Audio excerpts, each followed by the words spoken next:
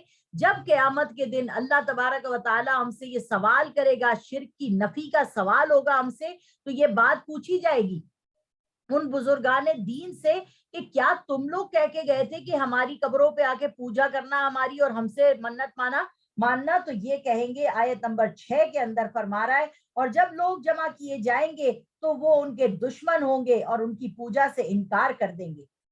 اور جب ان کے سامنے ہماری کھلی آیات پڑھی جاتی ہیں تو کافر لوگ اس حق کے بارے میں جب وہ ان کے پاس پہنچتا ہے کہتے ہیں یہ تو صحیح جادو ہے۔ اب یہاں پر جو ہے نا شرک کی نفی ہو گئی، پتہ چل گیا یہ کلام اللہ کا ہے، جواب ان کے پاس کچھ نہیں ہوا، تو آیت نمبر 7 سے لے کے 12 کے اندر فرما رہے ہیں مشرکین مکہ سے کشمکش۔ مشرکین مکہ جو ہے نا وہ صاف کہہ دیتے ہیں بھیا یہ تو سری جادو ہے۔ جادو کسے کہتے ہیں؟ عقل کا تھوڑی سی دیر کو خپت ہو جانا، اسے جادو کہا جاتا ہے۔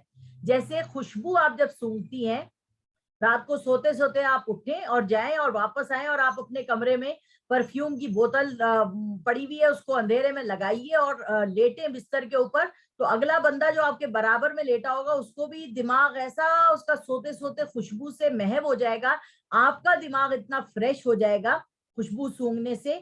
تو یہاں پر یہ کہہ رہے ہیں کہ یہ جو حضور صلی اللہ علیہ وسلم کی جو باتیں ہیں نا وہ ہمیں سمجھ میں آتی ہیں، ہمارے دل کو لگتی ہے، کیونکہ اللہ نے خود فرمایا ہے کل مولود یولد علی الفطرہ، جو بھی بچہ پیدا ہوتا ہے وہ فطرت صالحہ پہ پیدا ہوتا ہے۔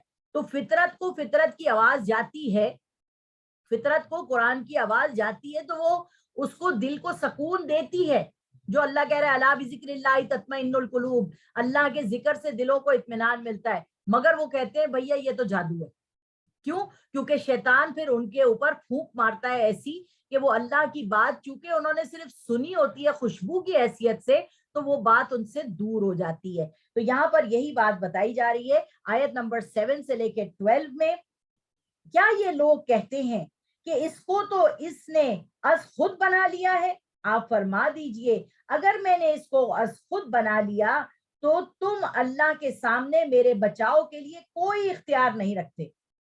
وہ اس گفتگو کو خوب جانتا ہے جو تم اس قرآن کے بارے میں کرتے ہو، وہی میرے اور تمہارے درمیان گواہ کافی ہے، اور وہی بخشنے والا رحم کرنے والا ہے۔ آپ کو پتا ہے اللہ تبارک و تعالیٰ نے نبی صلی اللہ علیہ وسلم کو بالکل نرا جاہل کیوں رکھا؟ جاہل کہنا اچھی بات نہیں ہے، امی کیوں رکھا؟ امی کا مطلب ہے ان لیٹرڈ۔ قرآن کی آیت آتی ہے وما کنت تدری مل کتاب ولل ایمان، اے نبی آپ کو تو پتہ ہی نہیں تھا کہ ایمان کیا چیز ہے، آپ کو تو پتہ ہی نہیں تھا کتاب کیا چیز ہے۔ وما تلک بیمینک یا موسی، اور آپ تو اپنے ہاتھ سے لکھ بھی نہیں سکتے تھے، آپ کو تو بالکل ہی نہیں آتا تھا، ان لیٹرڈ تھے آپ، ٹھیک ہے۔ تو جب آپ ان لیٹرڈ تھے تو ہم نے آپ کو یوں رکھا کیوں تھا؟ تو لوگوں نے حضور کے اوپر یہ الزام لگایا کہ حضرت فاطمہ الزہرا نعوذ باللہ جاتی ہیں یہودیوں کے مسجدوں میں، اور وہاں سے جو کاغذ ان کو ملتا ہے وہ چرا کے لے آتی ہیں، حضور صلی اللہ علیہ وسلم ان میں باتیں ایڈ کرتے ہیں اور بیان کر دیتے ہیں۔ یہ تو کاہنوں کا کام ہے، یہ تو جادوگروں کا کام ہے، اور اللہ تبارک و تعالیٰ کہہ رہا ہے میرا نبی جو ہے نا وہ اپنی مرضی سے تو کوئی بات ہی نہیں کہتا۔ تو یہاں پر یہ بات بتائی جا رہی ہے جو ابھی میں نے آپ کے سامنے آیت بیان کی کہ اگر یہ قرآن میں نے بنایا ہے تو تم 10 ایسے ہی قرآن بنا کے لے آؤ۔ دوسری جگہ اللہ کہہ رہا ہے اگر ایسا نہیں تو 10 صورتیں بنا کے لے آؤ، ایسا نہیں تو ایک ہی صورت بنا لاؤ، اور تم نہیں بنا سکو گے، ہرگز نہیں بنا سکو گے۔ سمجھ میں آ رہی ہے؟ تو یہ اللہ تبارک و تعالیٰ نے چیلنج کس کو دیا ہے؟ اس وقت کے عرب دان لوگوں کو جو اپنی لینگویج پہ بہت زیادہ فخر کرتے تھے، اور ایک گھوڑے کے اوپر ہی انہوں نے نسل در نسل کے لیے 100 نام رکھے ہوئے تھے۔ مطلب اتنی گہرائی ہے عربی زبان میں، مگر اللہ تبارک و تعالیٰ نے اس گہرائی سے زیادہ گہری زبان میں اللہ تعالیٰ نے قرآن مجید کو نازل فرما دیا۔ قُلْ مَا كُنْتُ بِدْعًا مِّنَ الرُّسُلِ، آگے یہاں پہ سورۃ الحاقہ میں اللہ تبارک و تعالیٰ فرما رہے ہیں، اور پھر سورۃ التکویر میں، سورۃ الحاقہ کے اندر آیت نمبر ہے 40 سے لے کے 46 تک، اللہ تبارک و تعالیٰ کیا فرما رہے ہیں کہ یہ قرآن کس کا نائب ہے؟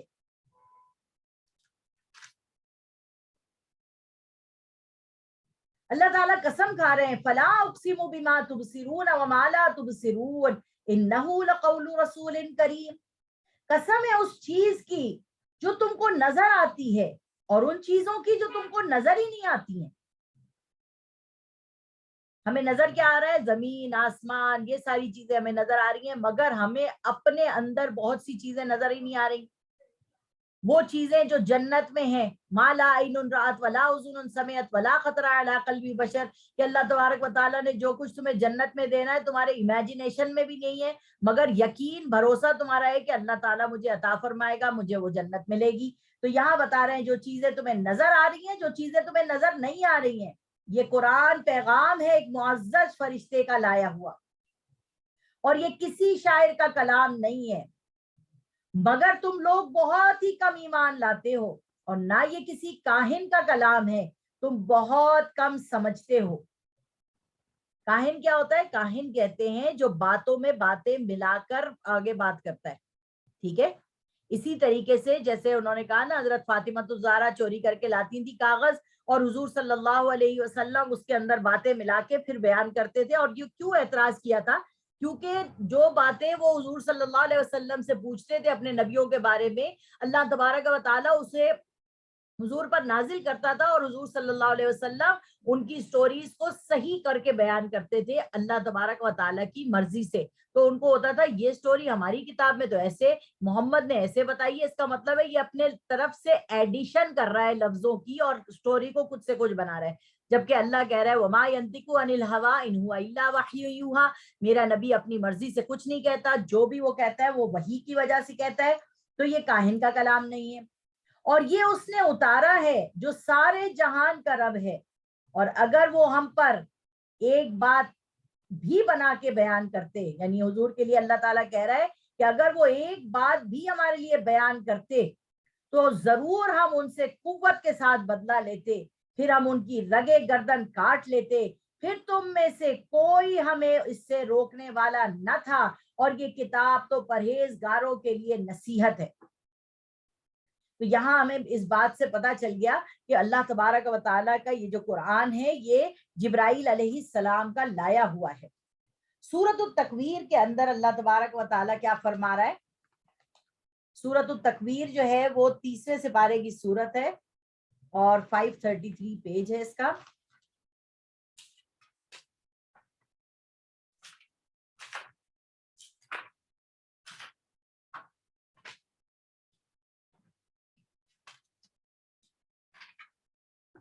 سورۃ التکویر کی آیت نمبر ہے 19۔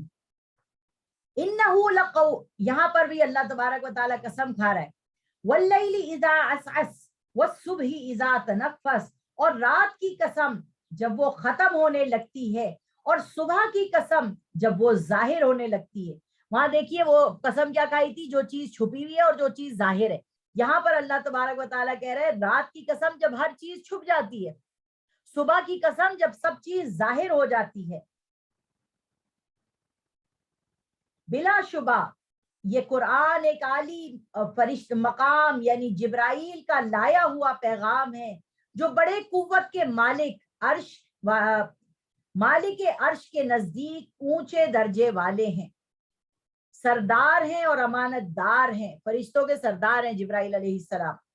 اے مکے والو، تمہارا رفیق یعنی محمد الرسول اللہ صلی اللہ علیہ وسلم دیوانے نہیں ہیں، اور بے شک انہوں نے اس فرشتے کو آسمان کے صاف شرقی کنارے پر دیکھا ہے، اور وہ پوشیدہ باتوں کو ظاہر کرنے میں بخیل نہیں ہے، اور یہ شیطان مردود کا کلام نہیں ہے۔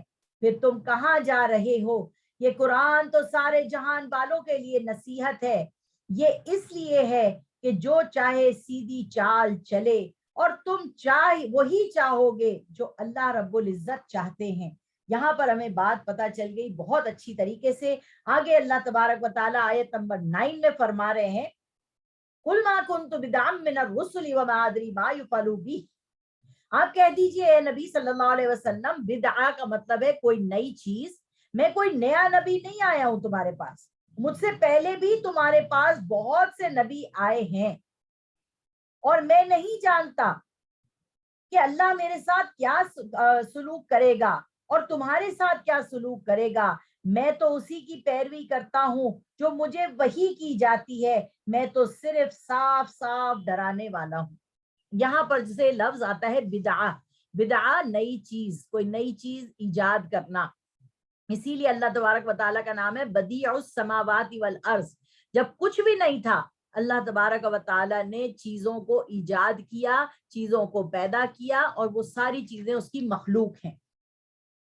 آپ کہہ دیجئے کہ تو یہ تو بتاؤ کہ اگر یہ قرآن اللہ کی طرف سے ہے اور تم نے انکار کیا، اور بنی اسرائیل کا ایک گواہ اس جیسی کتاب پر گواہی دے اور وہ ایمان لے آئے، تو تم نے کفر کیا، بے شک اللہ ظالموں کو ہدایت نہیں دیتا۔ یہاں پر بتایا جا رہا ہے کہ عبداللہ بن سلام ایک یہودی عالم تھے جو حضور صلی اللہ علیہ وسلم سے قرآن سن کر مسلمان ہو گئے، اور انہوں نے نبی صلی اللہ علیہ وسلم سے یہ کہا کہ آپ میرے لوگوں سے میرے بارے میں پوچھ لیں۔ حضور صلی اللہ علیہ وسلم نے پوچھا تو سب نے تعریف کی کہ ہمارا بہترین شخص ہے یہ، اور جب وہ سامنے آئے اور انہوں نے کہا میں نے کلمہ پڑھ لیا لا الہ الا اللہ محمد الرسول اللہ، تو اسی وقت یہودی لوگ پلٹ گئے اور انہوں نے کہا ہم میں سے بدترین شخصیت یہی ہے۔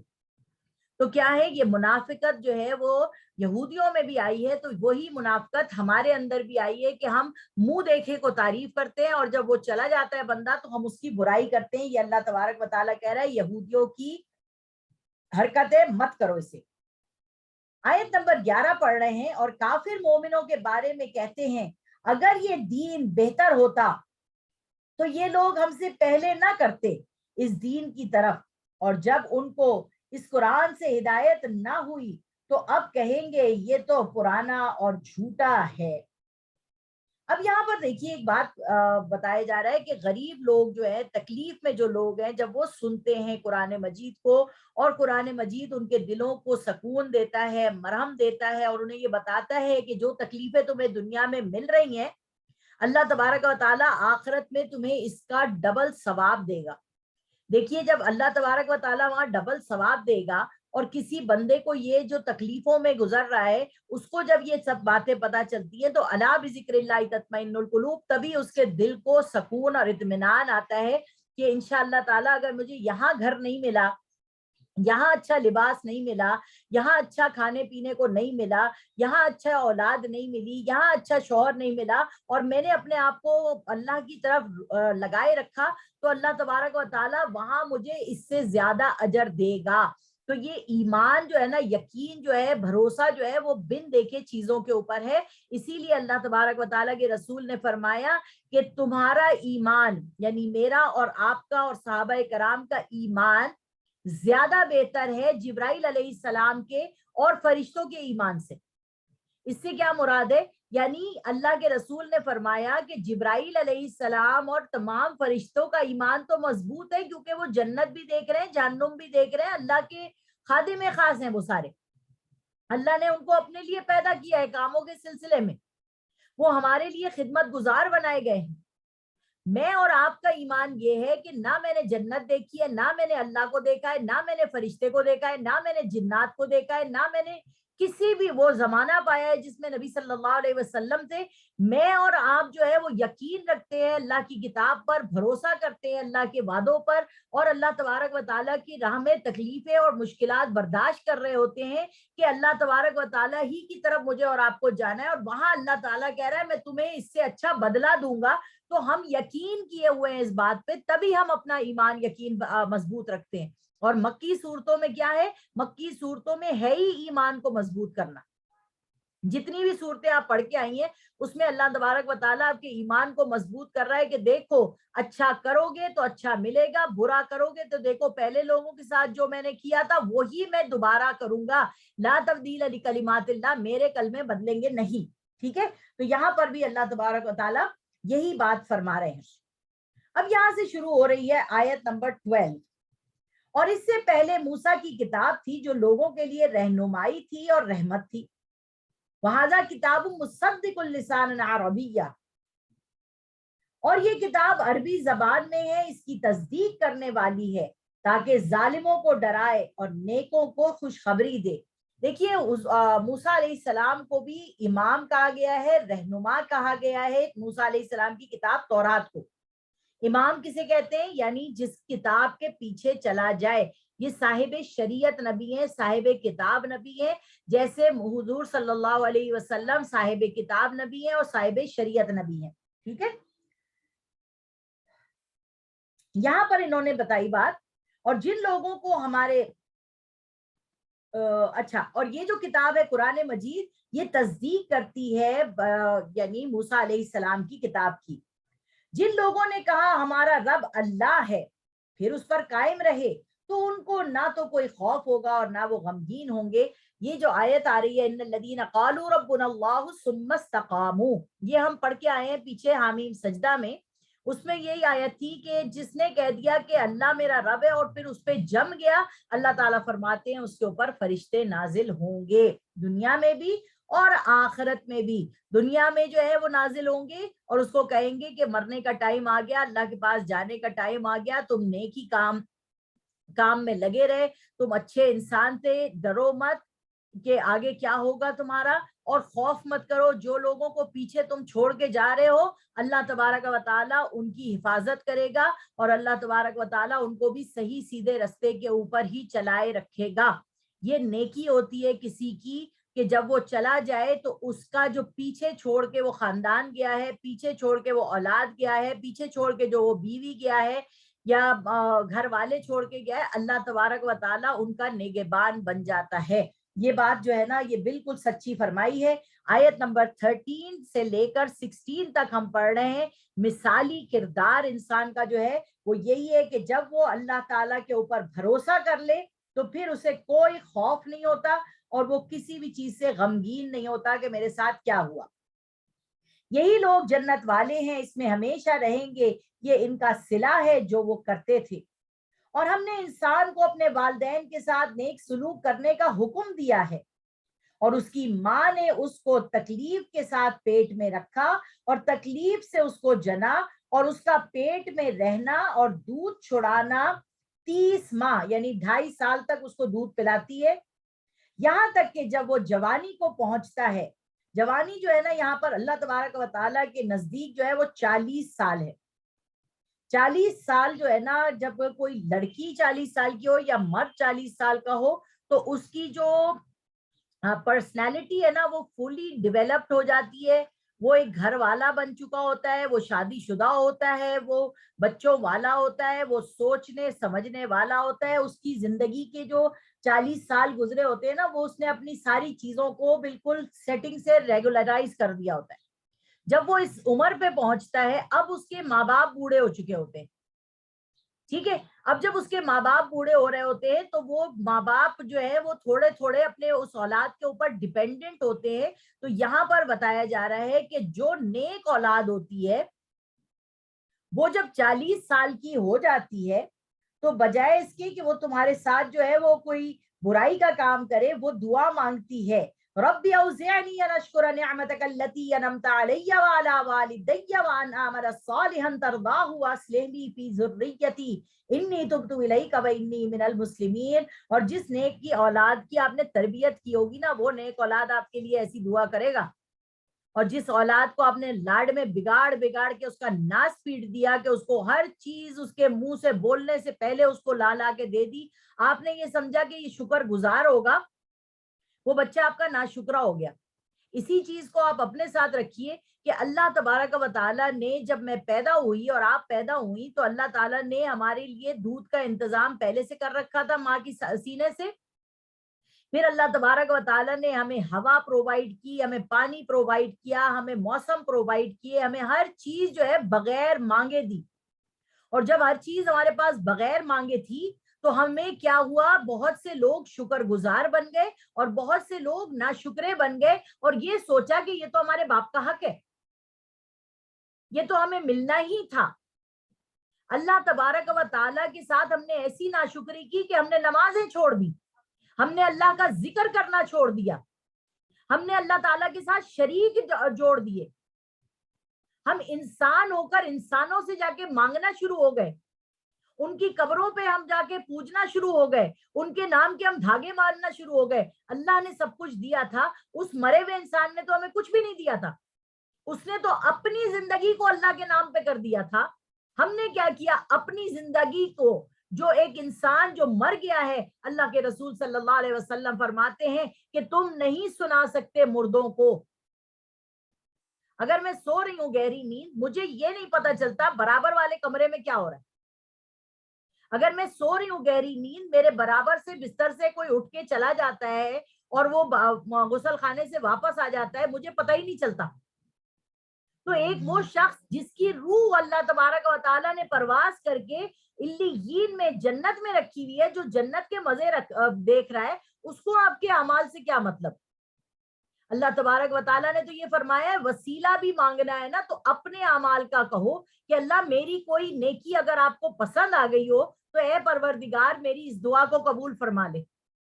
اللہ اگر میں نے کوئی ایسی چیز کی ہو جو تجھے بہت پسند ہے تو اللہ میں اس نیکی کا واسطہ دیتی ہوں، اللہ میرے یہ دعا میری فلانی قبول کر لے۔ سمجھ آ رہی ہے؟ تو اللہ تبارک و تعالیٰ تو اتنا ڈائریکٹ ہم سے بات کر رہا ہے، یہاں کہہ رہا ہے کہ جب بچہ جوانی کو پہنچ جاتا ہے تو وہ دعا مانگ رہا ہے، اے میرے رب تو مجھے توفیق بخش کہ میں شکر ادا کروں تیری ان نعمتوں کا جو تو نے مجھ پر اور میرے ماں باپ پر عطا کی ہیں، کہ یہ کہ میں نیک عمل کروں جس کو تو پسند کرتا ہے، اور میرے لیے اور میری اولاد میں اصلاح کا اور تقویٰ دے۔ یعنی میرے ماں باپ کے ساتھ میں جیسی اچھی ہوں گی تو ویسے ہی میرے اولاد میرے ساتھ اچھی ہوگی۔ کیوں؟ کیونکہ جب وہ دیکھے گی کہ میں نے اپنے ماں باپ کا کتنا خیال رکھا تو میری اولاد ڈائریکٹ خود بخود میرا خیال رکھے گی، کیونکہ اس کو یہ لگے گا یہی کلچر ہے، یہی حقیقت ہے، یہی سب چیز صحیح ہے۔ تو یہاں پر اللہ تبارک و تعالیٰ سے یہ دعا مانگ رہا ہے، اللہ میری اولاد کو بھی اصلاح اور تقویٰ دے، میں تیری طرف رجوع کرتا ہوں اور میں فرما بردار ہوں۔ یہی وہ لوگ ہیں جن کے لیے نیک اعمال ہم قبول کریں گے اور ان کے گناہوں سے درگزر کریں گے کہ یہ جنت والوں میں ہوں گے. یہ سچا وعدہ ہے جو ان سے اللہ تبارک و تعالیٰ نے کیا. یہ مثالی کردار ہے اچھی تربیت کا, جو اولاد جو ہے وہ اچھی آپ کے لیے دعا مانگتی ہے. آیت نمبر 17 سے 20 تک جو ہے نا برا کردار بتایا جا رہا ہے. اب یہی ماں باپ ہیں جنہوں نے اپنے بچے کو بگاڑ دیا. آج کل کے ماں باپ کی طرح بچوں سے ڈر رہے ہیں, بچوں سے بات کرنے سے ڈر رہے ہیں, بچوں کو کچھ کہنے سے ڈر رہے ہیں کہ بچے پولیس بلا لیں گے, بچے بدتمیزی کریں گے. اپنی عزت بچا کے نکلنا جو ہے وہ بڑی مشکل کی بات ہو جا رہی ہے. اپنی ہی اولاد کو, جن کو ہم سب چیزیں پرووائڈ کر رہے ہیں, ہر چیز ہم ان کو دے رہے ہیں, پھر بھی وہ ہماری ناشکری کر رہے ہیں. تو غور کریں, کیا ایسا تو نہیں ہے کہیں کہ اللہ بھی مجھے اور آپ کو سب کچھ دے رہا ہے, اور میں اور آپ اپنی عمل سے, اپنے گفتار سے, اپنے کردار سے اللہ کی ناشکری میں لگے ہوئے ہیں, جو اللہ تعالیٰ ہمیں سبق سکھانے کے لیے ہماری اولاد کو ہمارے سے نافرمان کر رہا ہے اور ناشکرا کر رہا ہے. اللہ نے کیا دعا سکھائی ہے؟ رب ارحمہما کما ربیانی صغیرا, اے میرے رب رحم کر میرے ماں باپ پر ایسا جیسے کہ رب ارحمہما کما ربیانی صغیرا, جیسے انہوں نے بچپن میں مجھ پر رحم کیا. تو رب کا جو لفظ ہے اللہ کے لیے بھی استعمال ہو رہا ہے اور ماں باپ کے لیے بھی اللہ تبارک و تعالیٰ استعمال کر رہا ہے. اللہ نے ہمارے لیے ہر چیز پرووائڈ کی, ہم نے ناشکری کی اور ہم اپنے بچے کے لیے ہر چیز پرووائڈ کر رہے ہیں اور سمجھ رہے ہیں بڑے ہو کے یہ بہت اچھا بن جائے گا, ہمارا خیال کرے گا. ہماری جو نیت ہے نا اس میں ہی فطور ہے. ہم یہ سمجھتے ہیں کسی کے ساتھ ہم اچھا کریں گے تو یہ ہمیں پلٹ کے اچھائی دے گا. نہیں, آج کل کی اولاد ایسے کر رہی ہے, جس کے ساتھ آپ اچھائی کر رہی ہیں وہ پلٹ کے آپ کے ساتھ برائی کر رہی ہے. کیوں؟ کیونکہ ہماری نیتوں میں فطور ہو گیا. یہاں بتا رہے ہیں جس کی تربیت بچے کی اچھی نہیں ہوئی, جس نے اپنے ماں باپ سے کہا تف ہے, کیا تم مجھے وعدہ دیتے ہو کہ میں زمین سے نکل جاؤں گا؟ اور حالانکہ بہت سے لوگ مجھ سے پہلے گزر چکے ہیں اور وہ دونوں اللہ کی جناب میں فریاد کرتے ہیں کہ تیرے لیے خرابی ہو, ایمان لا, اللہ کا وعدہ سچا ہے. تو یہ کہتا ہے کہ یہ تو پہلے لوگوں کی کہانیاں ہیں. یعنی جس اولاد کو دین نہیں پڑھایا گیا, جس کو سمجھایا نہیں گیا, اگر آپ اپنے اس بچے کو کہیں بیٹا تمہارے پاس پیسہ بھی ہے, اب عمر بھی ہے, تمہارے پاس جوانی بھی ہے, حج کر لو تم تو زیادہ بہتر ہوگا, زندگی میں حج فرض ہے. ارے امی چھوڑے, کیا کرنا ہے حج کا, جاؤ جا کے وہاں خانے کعبہ کو چکر لگاتے رہو, پھر وہاں پر صفا مروہ پہ ادھر سے ادھر چکر لگاتے رہو. کیا مقصد کیا ہے اس کا, سمجھ میں ہی نہیں آ رہا. شیطان کو جا کے کنکریاں مارو اور پھر وہ میدان عرفات میں کھڑے ہو کے دعائیں مانگو, پھر چلے جاؤ, چل کے. یہ ہے حج, یہ کیا ہے, یہ چھوڑو یہ پرانی چیزیں. اس سے اچھا امریکہ جا کے گھوم کے آئیں گے, اتنا لگژریس ہوٹل ہے, یہ ہے فلانا. یہ دیکھیں تو آپ نے کیا کیا, اپنی بچوں کو نافرمان بنا دیا. تو یہ برے کردار کے بارے میں اللہ تبارک و تعالیٰ فرما رہا ہے. آیت نمبر 18, یہی وہ لوگ ہیں جن کے بارے میں ان لوگوں کے ساتھ اللہ کی بات پوری ہو چکی جو ان سے پہلے تھے. جن اور انسان ہو گزرے ہیں, بلا شبہ یہ نقصان اٹھانے والے ہیں. اللہم حفظنا منہم, اللہ تعالیٰ ہماری حفاظت فرمائے. اور ہر ایک کے لیے الگ الگ درجے ہیں ان کے اعمال کی وجہ سے, اور تاکہ پورا کر دے ان کے اعمال کو, اور ان پر ظلم نہ ہوگا. اور جس روز کافر لوگ آگ کے سامنے کیے جائیں گے, تم اپنی لذتیں اپنی دنیا کی زندگی میں حاصل کر چکے اور ان سے پورا فائدہ اٹھا چکے, سو آج تم کو ذلت کا عذاب دیا جائے گا, اس لیے کہ تم ناحق زمین میں تکبر کرتے تھے اور اس لیے کہ تم نافرمان تھے. اللہ تبارک و تعالی یہاں پر ہمیں یہ بات بتا رہے ہیں کہ اللہ تعالیٰ کے سامنے جو دنیا میں لوگ ہیں, پچھلی صورتوں میں ہم نے پڑھا تھا, اگر دنیا کی قدر و قیمت اللہ کے نزدیک ایک مچھر کے پر کے برابر ہوتی تو کسی نافرمان کو ایک گلاس پانی نہ پلاتا. یہاں تو اللہ تبارک و تعالیٰ سب کچھ دے رہا ہے اور اللہ تعالیٰ کہہ رہا ہے جب یہ نافرمان لوگ جہنم کے آگے آئیں گے تو اللہ تعالیٰ کہے گا دنیا میں ہم نے تمہیں ہر چیز دی, بہترین گاڑیاں تھیں, بہترین گھر تھے, ایک چھوڑ چار گھر تھے جس میں تم رہ بھی نہیں رہے تھے, 2 دن کو جاتے تھے, 1 دن کو جاتے تھے, گاڑیاں تمہارے پاس, اے سی تمہارے پاس, دنیا کی کون سی چیز تھی تو تم سوال کرتے تھے تمہارے پاس تھے, تم نے خوب اس کو انجوائے کیا ہے. اب یہاں پر تمہارے انجوائمنٹ کا ٹائم ختم ہو گیا اور تم زمین میں تکبر کرتے تھے اور سمجھتے تھے کہ بھائی میں کوئی چیز ہوں. تو اللہ تبارک و تعالیٰ فرما رہا ہے سب ختم ہو گئی باتیں. آگے دیکھیے آیت نمبر 21 سے لے کے 28. تاریخ جو ہے نا, تاریخ سے عبرت اللہ تبارک و تعالیٰ بتا رہا ہے کہ دیکھو جو حرکتیں تم کر رہے ہو وہی حرکتیں لوگوں نے دوسروں نے کی تھی, دیکھو ان کا کیا حشر ہوا. وَاذْكُرْ أَخَا عَادٍ إِذْ أَنذَرَ قَوْمَهُ بِالْأَحْقَافِ وَقَدْ خَلَتِ النُّذُرُ مِنْ بَيْنِ يَدَيْهِ وَمِنْ خَلْفِهِ أَلَّا تَعْبُدُوا إِلَّا اللَّهَ إِنِّي أَخَافُ عَلَيْكُمْ عَذَابَ يَوْمٍ عَظِيمٍ. اور قوم عاد کے بھائی ہود کا ذکر کیجئے جب انہوں نے اپنی قوم سے احقاف کی سرزمین میں ہدایت کی اور ان سے پہلے اور پیچھے بھی ہدایت کرنے والے گزر چکے تھے کہ اللہ کے سوا کسی کی عبادت نہ کرو, مجھے تو تمہارے بارے میں بڑے دن کے عذاب سے ڈر لگتا ہے. یہ قوم اخا عاد, قوم عاد نے اپنی یعنی قوم سمود کو ڈرایا تھا عاد نے کہ بھائی یہ نہ کرو. قوم عاد اور قوم سمود جو ہے ان کو ان کے نبی نے آ کے ڈرایا تھا, نہیں کرو, تمہارے پاس اتنے نبی آ چکے, اتنا سمجھا چکے, پھر بھی تم سمجھ نہیں رہے ہو. تو وہ لوگ سنتے نہیں تھے بات کو. قوم نے کہا کیا تم ہمارے پاس اس لیے آئے ہو کہ ہم کو ہمارے معبودوں سے چھڑا دو؟ اگر تم سچے ہو تو جس چیز سے ہمیں ڈراتے ہو اسے ہم پر واقع کر دو. یعنی یہ دیکھیے ڈٹائی کا یہ عالم ہے کہ ان چیزوں کو جن کو ہم پوج رہے ہیں, آج جو ہے نا بت ختم ہو گئے, آج جو ہے وہ بت ختم ہو گئے ہیں, بیچ میں سے ساری چیزیں ختم ہو گئی ہیں. اب کیا ہے, پیسہ ہمارا معبود بن گیا, وطن ہمارا معبود بن گیا, سمجھ میں آ رہی ہے, اور ہمارے شہرت ہمارا معبود بن گیا. افرأیت من اتخذ الہہ ہوا, کیا آپ نے دیکھا ہے اس شخص کو جس کو اس کی خواہش نفس نے جو ہے وہ برباد کر چھوڑا ہے. تو اللہ تبارک و تعالیٰ یہ کہہ رہے کہ یہ لوگوں نے کہا اگر تم ہمیں ڈرا رہے ہو, ہمارے معبودوں سے الگ کر رہے ہو, اگر تم ہمیں ڈرا رہے ہو عذاب سے تو لے آؤ عذاب, لے آؤ, بس ہو گیا بہت.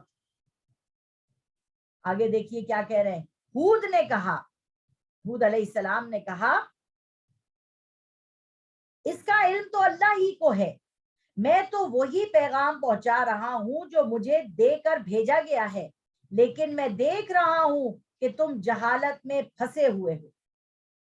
یعنی کسی بھی نبی نے یہ نہیں کہا کہ بس عذاب آنے والا ہے, یہ رکھا ہوا عذاب. دیکھیے حضرت یونس علیہ السلام جن کو مچھلی کے پیٹ میں چلے گئے تھے, حضرت یونس علیہ السلام جو ہے وہ اپنی قوم کو ڈرا رہے تھے, مت دیکھو عذاب آئے گا, عذاب آئے گا. قوم سن نہیں رہی تھی. حضرت یونس علیہ السلام نے کیا کیا کہ ان کو اتنی غیرت ہوئی کہ یہ لوگ سن ہی نہیں رہے میری بات کو. غصے میں وہ نکل گئے بستی سے. اللہ تعالیٰ نے وہی نہیں بھیجی تھی کہ نکلو, وہ غصے میں نکل گئے اور اللہ تبارک و تعالیٰ نے کیا کیا, ان کو کشتی میں سوار کیا, کشتی بیچ سمندر میں جا کے ڈولنے لگی اور پرچی نکلی انہی کے نام کی, انہیں پانی میں پھینکا گیا. وہاں سے مچھلی منہ کھولے کھڑی تھی, مچھلی نکل گئی, مچھلی یونس علیہ السلام کو نگل گئی. ادھر سے آثار عذاب شروع ہوئے اور قوم سمجھ گئی کہ یونس بھی غائب ہو گئے اور یہ عذاب کا جو بادل ہے یہ آ گیا ہے. ساری قوم جھک گئی اور اس نے معافی مانگی, اور اللہ تعالیٰ نے, یہ واحد قوم ہے یونس علیہ السلام کی کہ نبی سے غلطی ہوئی اور قوم کو اللہ تبارک و تعالیٰ نے دوسرا موقع عطا فرما دیا. تو یہاں پر اللہ تبارک و تعالیٰ جو ہے بتا رہے کہ حضرت ہود علیہ السلام نے اپنی قوم سے کہا کہ دیکھو میرے کو نہیں پتا کہ کب آئے گا یہ عذاب, مگر میں دیکھ رہا ہوں تم اپنی جہالت میں فضول کی باتوں میں لگے ہوئے ہو, مت کرو ایسا. فَلَمَّا رَأَوْا عَارِضًا مُسْتَقْبِلَ أَوْدِيَتِهِمْ قَالُوا هَذَا عَارِضٌ مُمْطِرُنَا بَلْ هُوَ مَا اسْتَعْجَلْتُمْ بِهِ رِيحٌ فِيهَا عَذَابٌ أَلِيمٌ. پھر جب قوم نے عذاب کو دیکھا بادلوں کی شکل میں ان وادیوں کی طرف آتے ہوئے, تو ہود نے کہا یہ بادل ہے جو ہم پر برسے گا, بلکہ یہ وہ ہے جس کے لیے تم جلدی کرتے تھے, یہ ایک آندھی ہے جس میں دردناک عذاب ہے.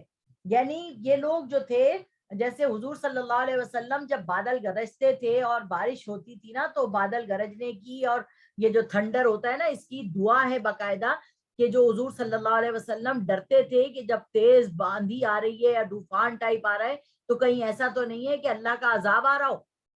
جیسے اس قوم کو پتہ ہی نہیں چلا, اس نے دیکھا کالی کالی بدلیاں آ رہی ہیں, وہاں سے عذاب جو ہے وہ ان کی قوم پر آنے والا ہے, اور وہ سمجھ رہے ہیں بادل آئے گا, اور وہ کہہ رہے ہیں او اب تو بارش ہوگی, بڑا مزہ آئے گا اور ہم انجوائے کریں گے بارش کے اندر.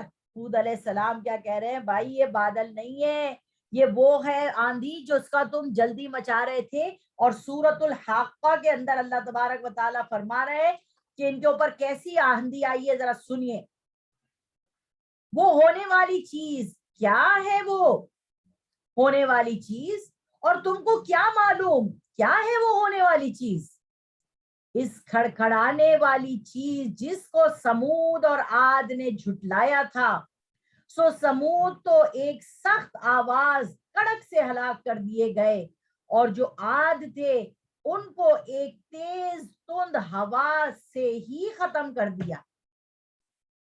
یعنی قوم عاد اور قوم سمود, ایک قوم کو اللہ تعالیٰ نے آواز ایسی تیز فرشتے نے چیخ ماری کہ وہ قوم ہلاک ہو گئی, اور ان لوگوں پہ قوم ہود کے اوپر قوم عاد کے اوپر اللہ تعالیٰ نے 7 دن اور 6 راتیں اور 7 دن تک تیز ہوا ایسی چلائی کہ وہ ختم ہو گئے.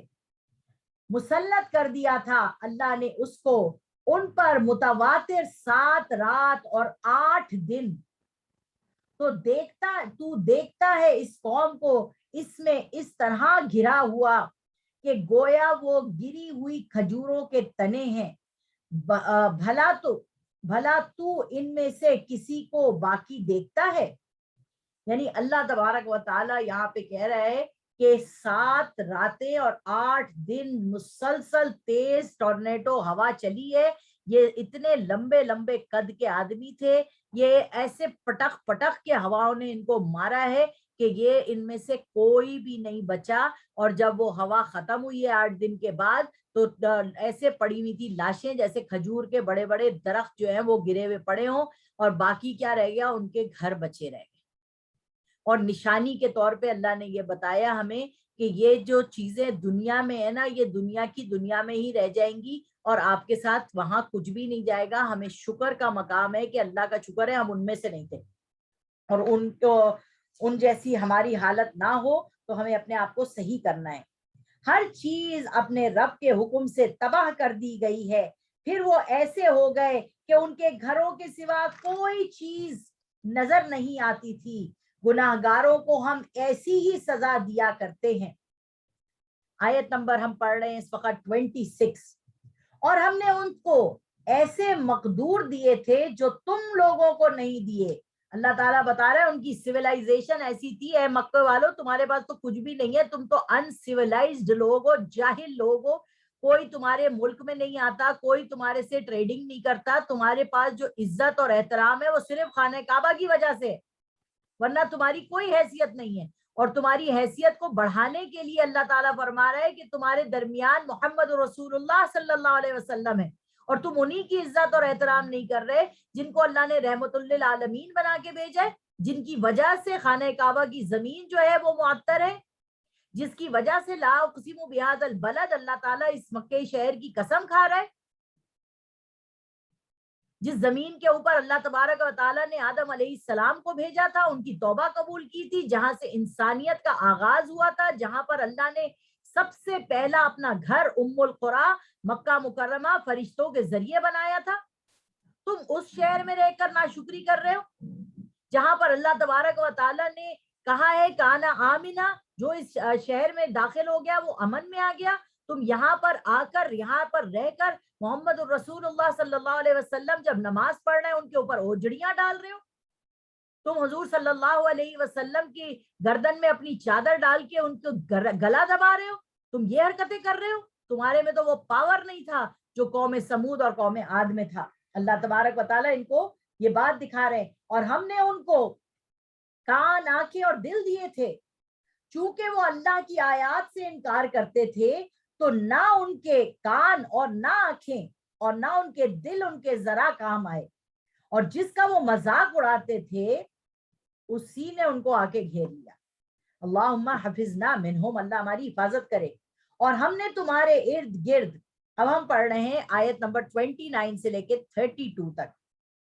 اور ہم نے تمہارے ارد گرد بستیوں کو ہلاک کر ڈالا، اور ہم نے بار بار اپنی نشانیاں بیان کر دی تاکہ وہ رجوع کریں. تو جن کو انہوں نے اللہ کا تقرب حاصل کرنے کے لیے اپنا معبود بنا رکھا ہے، انہوں نے ان کی کوئی مدد نہ کی، بلکہ وہ سب ان کے سامنے سے غائب ہو گئے، اور یہ ان کا جھوٹ تھا اور گھڑی ہوئی بات تھی. یہ کہتے ہیں یہ شفاعت باطلہ. شفاعت باطلہ کیا ہوتی ہے کہ یہ لوگ کہتے ہیں بتوں کو تھوڑی ہم پوچھ رہے ہیں، یہ ہمارا شفعاؤنا عند اللہ، یہ اللہ کے آگے بڑے پسندیدہ ہیں، ان کی دعا اللہ سنے گا، یہ ہماری سفارش کر دیں گے. جب وہاں پر ہم لوگوں کو جب سزا ملنے لگے گی نا، تو یہ آ کے بیچ میں اللہ سے کہیں گے اللہ میاں پلیز یہ میرے ساتھ ہیں، ان کو پلیز آپ بخش دیجیے. سمجھ میں آئی؟ یہ بت پرست لوگ یہ سمجھتے ہیں یہ ہماری شفاعت کریں گے، جبکہ میرا اور آپ کا عقیدہ کیا ہے کہ حضور نبی اکرم صلی اللہ علیہ وسلم ہماری شفاعت کریں گے، مگر وہ شفاعت کب ہوگی؟ جب میں اور آپ جہنم میں جا کے جل رہے ہوں گے، سڑ رہے ہوں گے، اپنے گناہوں کو ہم وہاں پہ دھو رہے ہوں گے. کیونکہ کیوں جلا رہا ہے اللہ؟ کیوں جلا رہا ہے اللہ؟ کیونکہ میں آپ کو بتاؤں، ہماری جو باڈی کے اندر ہر جو ہمارا ایک ایک رونٹا ہے نا، ایک ایک جو ہمارا یعنی قطرہ ہے نا کھال کا، وہ سارے کے سارے کے پاس اپنی ایک میموری ہے. اس کے اندر جو ہے نا وہ گناہ جذب ہوا ہوا ہے. ان الشیطان یجرم الانسان مجرى الدم. اللہ کہہ رہا ہے تم انسان کے اندر، شیطان جب گھستا ہے نا تو وہ ایسے سرایت کرتا ہے انسان کے اندر جیسے کہ خون تمہارے جسم میں سرایت کرتا ہے. اب آپ سوچئے اتنا میں نے اور آپ نے گناہ کیے ہیں، ہم مریں گے تو رسول اللہ ہماری شفاعت کر دیں گے؟ رسول اللہ ہمارے لیے ہماری نمازیں معاف کروا دیں گے، روزے معاف کروا دیں گے، ہماری زکاتیں معاف کروا دیں گے؟ نہیں، ایسا نہیں ہے، ایسا نہیں ہے. ان ساری چیزوں کی سزا ہمیں ملے گی. جہنم میں اللہ تعالیٰ کہہ رہا ہے وَإِن مِّنكُمْ إِلَّا وَارِدُهَا كَانَ عَلَىٰ رَبِّكَ حَتْمًا مَّقْضِيًّا، کہ تم میں سے کوئی بھی شخصیت ایسی نہیں ہے جس کا پل صراط سے رستہ گزرتا نہ ہو جنت میں آنے کا. سمجھ آ رہی ہے؟ تو جب پل صراط سے آپ گزریں گے اور آپ کے گناہ تو ہے نا پاس، آپ نے گناہوں کی توبہ تو نہیں کی ہے نا، اپنی حرکتوں کو تو صحیح نہیں کیا ہے نا ہم نے، تو کیا ہوگا کہ جہنم میں کٹ کٹ کے گرتے رہیں گے اور پتہ نہیں کتنے عرصے تک جلتے رہیں گے، سڑتے رہیں گے، پھٹتے رہیں گے، یہاں تک کہ حساب کتاب کا ٹائم سٹارٹ ہو جائے گا. حساب کتاب کا ٹائم سٹارٹ ہوگا، ہم جلتے رہیں گے، سڑتے رہیں گے، مرتے رہیں گے. لوگوں کو جو ہے وہ جہنم میں دھکیلا چلا جا رہا ہوگا، دھکیلا چلا جا رہا ہوگا، دھکیلا چلا جا رہا ہوگا، اور اللہ تبارک و تعالی جہنم سے پوچھے گا اور چاہیے؟ وہ کہے گی حل من مزید، اللہ اور ہے کہ نہیں، اور ہے کہ نہیں. اس میں ہم شامل ہوں گے. جب ہمارے گناہ دھل رہے ہوں گے، جل رہے ہوں گے، ہم عذاب میں مبتلا ہوں گے، اس کے بعد حضور صلی اللہ علیہ وسلم فرماتے ہیں میں سجدہ کروں گا اللہ کے سامنے، اور اتنا طویل سجدہ کروں گا کہ جو مجھے پتا نہیں کہ میں اس میں کیا دعا مانگوں گا. جب کافی عرصہ گزر جائے گا سجدے کو، اتنا لمبا سجدہ ہوگا جو اللہ کی پسند کا سجدہ ہوگا، اللہ تبارک و تعالیٰ کا دعا کا میرا سجدہ ہوگا، تو اللہ تعالیٰ فرمائیں گے اے محمد سر تو اٹھا، نظر تو ملا، اور بول کیا ہے. تو میں اس وقت کہوں گا اللہ تو نے دعا میرے اوپر سورت نازل کی تھی، سورت الضحیٰ، اور تو نے فرمایا تھا وَأَمَّا بِنِعْمَةِ رَبِّكَ فَحَدِّثْ، کہ نبی ہم آپ کو راضی کر دیں گے. اور اے اللہ میرے امتی جو ہے وہ جہنم میں جل رہے ہیں، بہت عرصہ ہو گیا ان کو جلتے ہوئے، اللہ تعالیٰ میں ان کی شفاعت کرتا ہوں، اللہ پلیز اب ان کو معاف کر دے.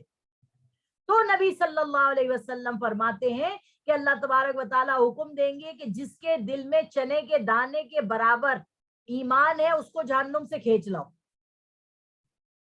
چنے کا دانہ، چنے کی دال کا. نبی صلی اللہ علیہ وسلم کو جہنم میں بھیجیں گے آپ اور ہم، اور وہ ہمیں لے کے باہر آئیں گے، اور حضور فرمائیں گے اللہ میاں ابھی اور بہت ہیں، اور بہت ہیں، اور بہت ہیں. یہاں تک کہ اللہ پاک فرمائیں گے کہ جن کے دلوں میں رائی کے دانے کے برابر بھی ایمان ہے ان کو بھی جہنم سے نکال لاؤ. تو اتنا عرصہ جو جہنم میں جلنا ہے، کیا اس کا حوصلہ ہے میرے اور آپ کے پاس؟ اور کیا میں اور آپ وہ بننا چاہتے ہیں کہ حضور صلی اللہ علیہ وسلم کو جہنم کا چہرہ بھی دیکھنا پڑے میرے اور آپ کی وجہ سے تاکہ وہ ہماری شفاعت کریں؟ تو ہماری جو شفاعت کرنے والا شخص ہے اس کے اوپر ہزاروں درود اور سلام مجھے اور آپ کو پڑھنے ہیں. التحیات میں ہم ہر وقت سلام پڑھ رہے ہیں نبی صلی اللہ علیہ وسلم پر. ہر نماز میں ہم درود ابراہیمی پڑھ رہے ہیں نبی صلی اللہ علیہ وسلم پر. نماز کے بعد ہم دعا مانگ رہے ہیں اللہم رب ھذہ الدعوۃ التامہ، تاکہ ہماری شفاعت کریں نبی صلی اللہ علیہ وسلم. مگر ہمیں اپنے عمل بھی تو درست کرنے، عمل صحیح نہیں ہے اور ہم سمجھتے ہیں اللہ کے رسول بخشوا دیں گے. اور ہم نے نعتیں ایسی بنا دی ہیں کہ قبر اندھیری میں گھبراؤں گی جب میں تنہا، امداد میری کرنے آ جانا رسول اللہ. کیا رسول اللہ کو اللہ پاک اجازت دیں گے اس شخص کے پاس آنے کی جس نے سنتوں کو چھوڑا ہوگا، جس نے اللہ کے احکامات کو توڑا ہوگا، جس نے اپنی زندگی کو اپنی حواس کے خاطر استعمال کیا ہوگا، جس نے اللہ کے دین کے لیے نماز کے لیے اپنا وقت نہیں نکالا ہوگا؟ ہم نے کیا سمجھ رکھا ہے کہ اللہ کے رسول ہماری ایسی شفاعت کر دیں گے؟ ایسا نہیں ہے، ایسا نہیں ہے. اس شفاعت باطلہ کو ہمیں سمجھنے کی ضرورت ہے. آگے فرماتے ہیں اللہ تبارک و تعالی آیت نمبر 29، اور جب ہم نے آپ کی طرف جنات کی ایک جماعت کو متوجہ کیا. اب یہ ایک بڑا پیارا واقعہ ہے. نبی اکرم صلی اللہ علیہ وسلم من القریتین عظیم، دو بستیاں تھیں، ایک مکہ اور ایک طائف. جب حضور صلی اللہ علیہ وسلم کو مکے سے لوگوں نے ریجیکٹ کر دیا، اپنے خاندان نے ریجیکٹ کر دیا، کسی نے نہیں سنی حضور کی بات، اور ابو طالب کا انتقال ہو گیا، تو حضور صلی اللہ علیہ وسلم گئے طائف. اور طائف جا کے انہوں نے اپنے دین کی دعوت کا آغاز کیا. تو وہاں کے جو لوگ تھے اوباش قسم کے، انہوں نے حضور صلی اللہ علیہ وسلم پہ جو پتھراؤ کیا، تو حضور کے ساتھ صرف اور صرف زید بن حارثہ تھے، جن کو حضور نے اپنا بیٹا بنایا ہوا تھا، جن کے بارے میں اللہ نے قرآن میں کہا کہ تم اپنا نام اس کسی کو نہیں دے سکتے، یہ تمہارا منہ بولا بیٹا نہیں ہے، بلکہ جو ہے نا یہ زید بن حارثہ ہے، اس کو اس کے باپ کے نام سے پکارو. اور حضرت زید کا نام قرآن مجید میں آیا ہے. حضرت زید بہت خوش ہوتے ہیں کہ میرا نام کسی بھی صورت میں قرآن میں آیا. تو یہاں پر حضور صلی اللہ علیہ وسلم پر اتنا پتھراؤ کیا گیا، اتنا پتھراؤ کیا گیا کہ بس سمجھے آپ قریب المرگ کر دیا، جوتوں میں خون بھر گیا حضور صلی اللہ علیہ وسلم کا. اور بڑے گرفتہ دل سے جو ہے حضور صلی اللہ علیہ وسلم ایک جگہ بیٹھے، تو فرشتہ آ گیا ملک الجبال، اور انہوں نے کہا کہ یا رسول اللہ اگر آپ حکم دیں تو ہم جو ہے نا یہ دونوں پہاڑوں کو بیچ سے ملا دیں اور یہ جتنی بھی بستی ہے پوری اس کو تباہ کر دیں. حضور نے فرمایا نہیں، اللہم اہدی قومی فانہم لا یعلمون، اے اللہ میری قوم کو ہدایت دے، انہیں پتہ نہیں ہے میں کون ہوں، اور مجھے ان کی اولادوں میں سے مسلمانوں کی خوشبو آتی ہے. اور بہت سے لوگ بعد میں طائف کے مسلمان بھی ہو گئے. ٹھیک ہے، تو یہ وہی فرشتے ہیں جو حضرت ابراہیم علیہ السلام کو جب آگ میں ڈالا جا رہا تھا تو فرشتہ آیا تھا ہوا کا اور کہا تھا آپ حکم کریں تو اتنی تیز ہوا چلاؤں گا یہ آگ بجھ جائے گی. پھر فرشتہ آیا بادلوں کا، آپ حکم کریں تو ہم اس کے اوپر بادل لا کے ایسا تیز پانی برسائیں گے کہ یہ آگ بجھ جائے گی. حضرت ابراہیم علیہ السلام نے کیا کہا تھا؟ نہیں، اللہ دیکھ رہا ہے نا، مجھے اللہ ہی کافی ہے.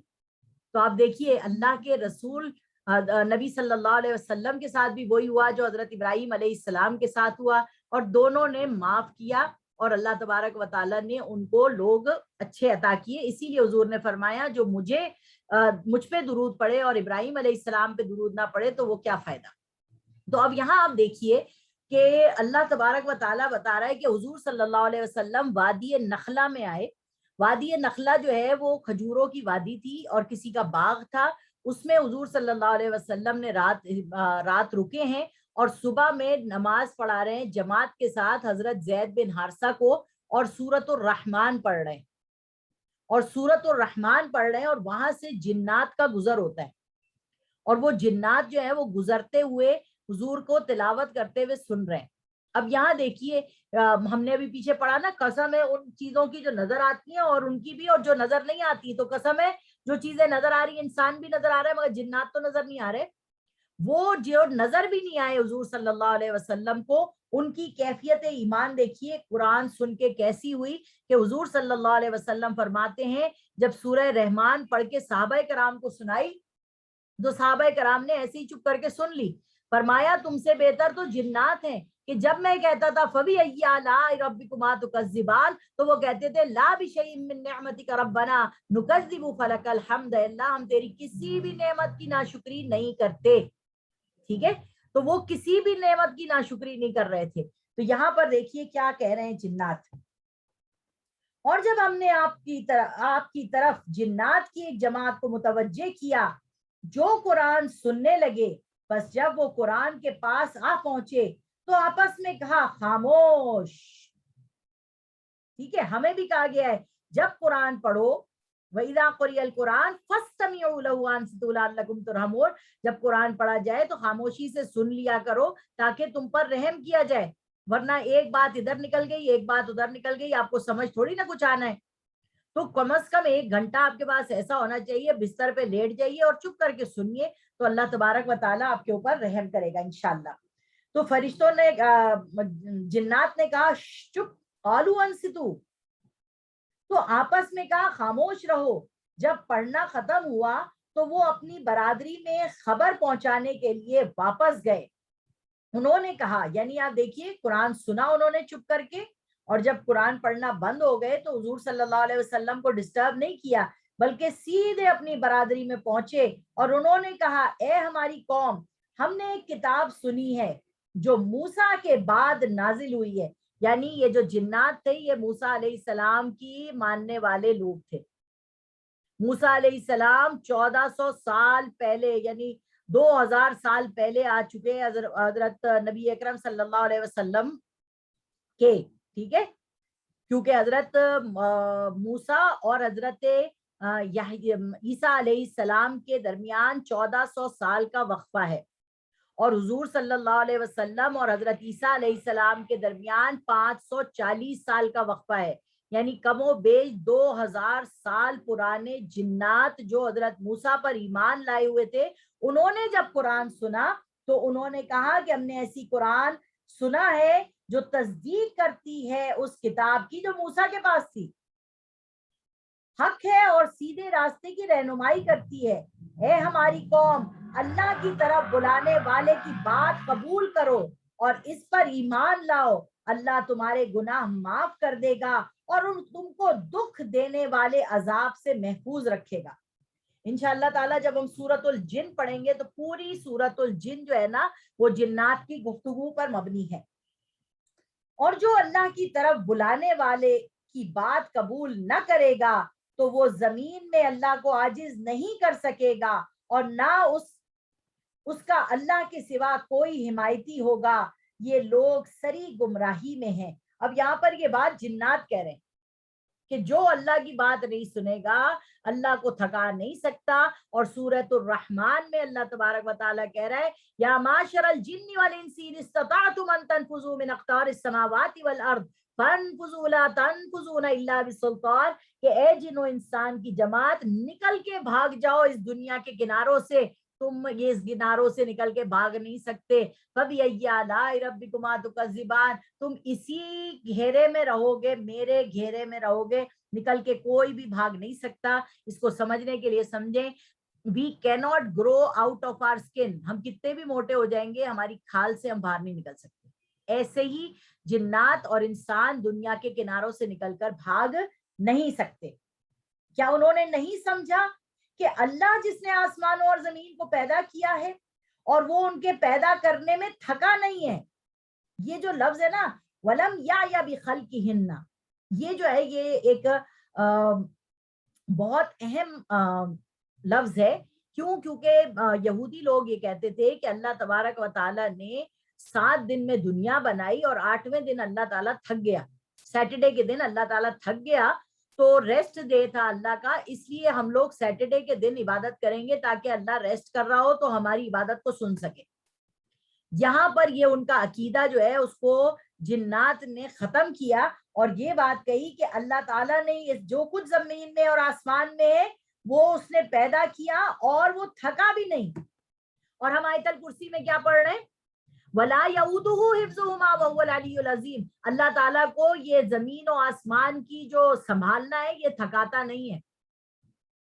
لا تأخذہ سنۃ ولا نوم، اللہ کو تو نہ اونگ آتی ہے اور نہ نیند آتی ہے. ٹھیک ہے، تو یہاں پر یہ بات جنات کو پتا ہے.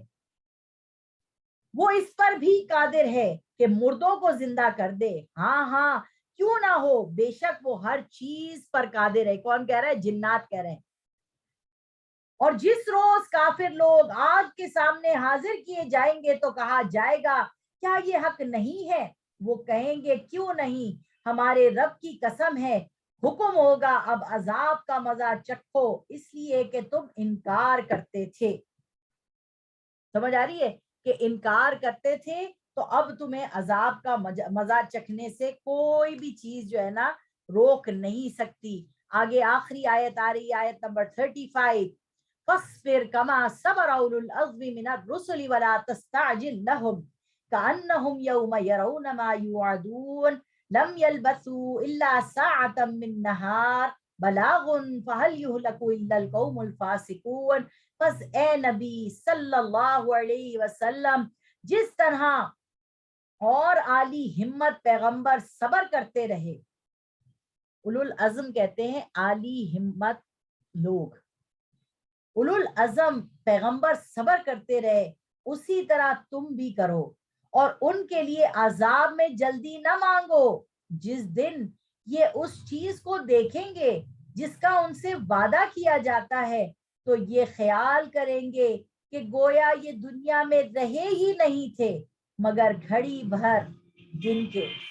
قرآن کا یہ پیغام پہنچا دینا ہے سو وہی ہلاک ہوں گے جو نافرمان تھے. اب یہ اولو العزم پیغمبر کسے کہا جاتا ہے؟ سورۃ الشورى میں نے آپ کے سامنے ایک آیت پڑھی تھی، شرع لکم من الدین ما وصی بہ نوحا والذی اوحینا الیک وما وصینا بہ ابراہیم وموسیٰ وعیسیٰ ان اقیموا الدین ولا تتفرقوا فیہ. یہ ہیں وہ 5 اولو العزم رسول. سب سے بڑا اولو العزم کون تھا؟ صبر جو تھا ان کا، حضرت نوح علیہ السلام کا 950 سال لوگوں کو سمجھاتے رہے مگر ان کے سمجھ میں کوئی بات نہیں آئی. 950 سال. ٹھیک ہے، اس کے بعد صبر کے اوپر اگر ہم دیکھیں تو اب ہمیں ایک اور نبی ملتے ہیں. وہ کون ہے بھائی؟ صبر کے اوپر ہم دیکھیں تو ہمیں ایک اور نبی ملتے ہیں، وہ ہیں حضرت ایوب علیہ السلام. حضرت ایوب علیہ السلام کے اوپر کیا تھا کہ ان کو جسمانی تکلیف اتنی تھی، بیماری ایسی زبردست تھی کہ ان کے جسم میں کیڑے پڑ گئے تھے. بس صبر ایوب جو ہے وہ بھی مشہور ہے. یہ بہت بڑی بات ہے کہ انہوں نے صبر کیا. یعقوب علیہ السلام کے اوپر صبر کیسا گیا کہ ان کی آنکھیں رو رو کے جدائی میں حضرت یوسف کے اندھے ہو گئے وہ، اور ان پہ بھروسہ تھا ان کو کہ اللہ تبارک و تعالی میرے بیٹے کو میرے پاس لوٹائے گا. یقین اور بھروسہ کتنے سال تک، یہاں تک کہ ان کی اولادوں نے ان کو کہہ دیا ابا آپ کا تو دماغ سٹیا گیا ہے بس. اور اللہ تبارک و تعالی نے وہ خواب جو انہوں نے اپنے باپ کو سنایا تھا کہ 11 ستارے اور سورج اور چاند میرے سامنے سجدے میں گرے ہوئے ہیں، اس خواب کی بنیاد پہ حضرت یوسف علیہ السلام کے والد نے صبر کیا اور اللہ نے ان کو صبر کا پھل دیا. زکریا علیہ السلام نے کتنے سال صبر کیا اور اولاد سے محروم رہے، اور جب انہوں نے دعا مانگی تو اللہ تبارک و تعالیٰ نے ان کو 100 سال کی عمر میں حضرت یحییٰ عطا کیے.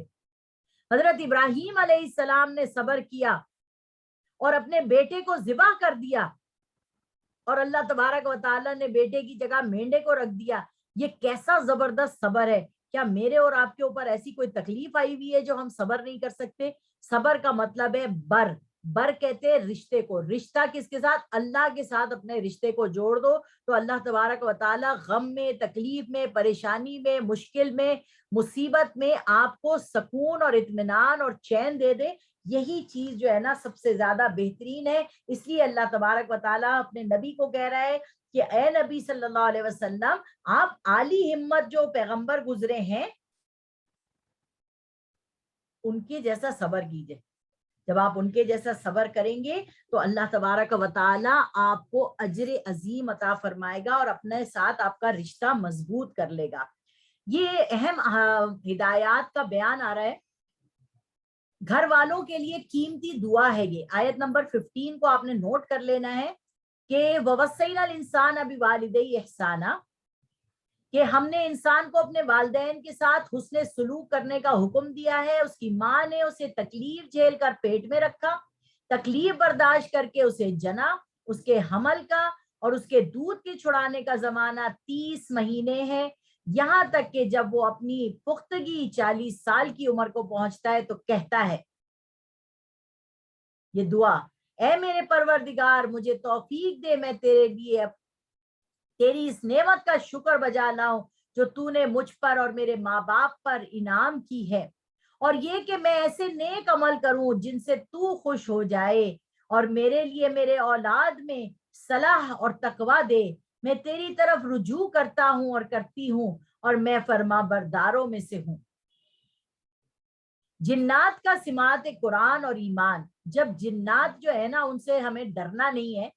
ان میں من الجنتی والناس، یہ جنات میں بھی خراب لوگ ہوتے ہیں اور انسانوں میں بھی خراب لوگ ہوتے ہیں جو ہمیں شیطان کی طرف لے کے آتے ہیں. تو جنات میں بھی بہت سے اچھے جن ہیں جن کو اللہ تبارک و تعالیٰ یہاں پر بیان کر رہا ہے، اور یہاں پر اللہ تبارک و تعالیٰ دکھا رہا ہے کہ جنات نے فوراً ایمان قبول کیا، اور فوراً جو چیز آپ نے سیکھی سنی حضور سے اس کو فوراً آگے پہنچانے کی کوشش کی. اس سے ہم یہ سیکھتے ہیں بلغوا انی ولو آیا، کہ ایک بھی آیت سیکھو تو اسے اپنی طرف سے آگے پہنچا دو تاکہ دوسرا بندہ بھی اس پہ ایمان رکھے. جنات کا سماعت قرآن کے بعد لوگوں تک جو ہے وہ بات کا پہنچانا ہمیں یہ ہدایت دیتا ہے کہ ہمیں بھی پہنچانا چاہیے. انشاءاللہ تعالی اب سورۃ الاحقاف مکمل ہوئی. اب ہماری سورۃ محمد جو ہے وہ کل انشاءاللہ تعالی شروع ہوگی. یہ مدنی سورت ہوگی. مکی صورتیں یہاں پر مکمل ہوئی، اب مدنی صورتوں کا گلدستہ آئے گا، اس کے بعد پھر سے مکی صورتیں شروع ہوں گی.